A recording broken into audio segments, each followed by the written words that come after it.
আর আমাদের কালাচাঁদ গোবিন্দ থাকেন মথুরায়, 16 ক্রোশ রাস্তা, রোজ যাওয়া সম্ভব না রাধাকারীর পক্ষে।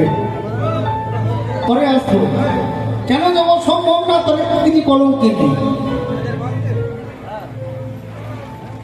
তাই লোকলজ্জার মাধ্যমে এড়াতে তিনি তার সইয়ের মাধ্যমে বলরামের হাত ধরে গোবিন্দ কাছে তার এই বার্তাটা পৌঁছাচ্ছেন। ভ্রমর কইয়া শ্রীকৃষ্ণের বিবি ছেড়ে